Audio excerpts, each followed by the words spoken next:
Here is every pointless or easy to miss fact I could gather about episode 1 of Buttonwillow Man. Buttonwillow Man makes a remark about his power being equivalent to a deceptive tin of Danish butter cookies. This is in reference to those tins that often get turned into storage containers for sewing supplies. The tin he flicks his button into also resembles the tin.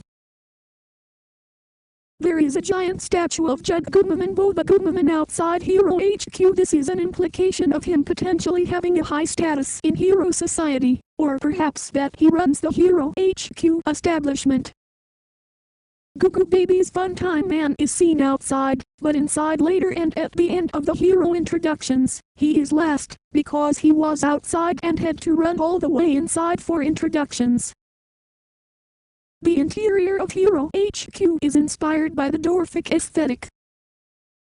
Because of Perfect's ability, she essentially can know anything, thus she may potentially be the most important lore character in the entire series. Diesel Drinker Dan is legally required to introduce himself. Either he is the only character that has to do this because of some kind of misbehavior, or all of them are legally required to introduce themselves, which would explain why they are all so frantic to get in line. For example, Stench Henchman in the background noticing hero interest starting, and having to run into a line. The camera goes from panning right to left for interests, but turns near the end, because they run out of space. Special Force's ability is to destroy an object, and create 4 copies of it. There are 4 very similar characters that only vary in hairstyle in the top 100 hero list. He may have been responsible for this.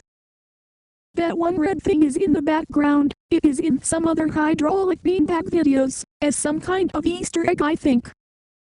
Blue Fellow and Green Fellow are likely related in some way to Red Fellow, the guy that Buttonwillow Man kills on accident at the beginning.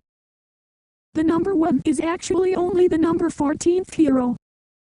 Orange Tremor, Turbid Turnip Man, Gerbing Sturbert, and Blurdopa Pacifist Sisfmpu are 4 more top heroes mentioned by JMBBN, but not shown.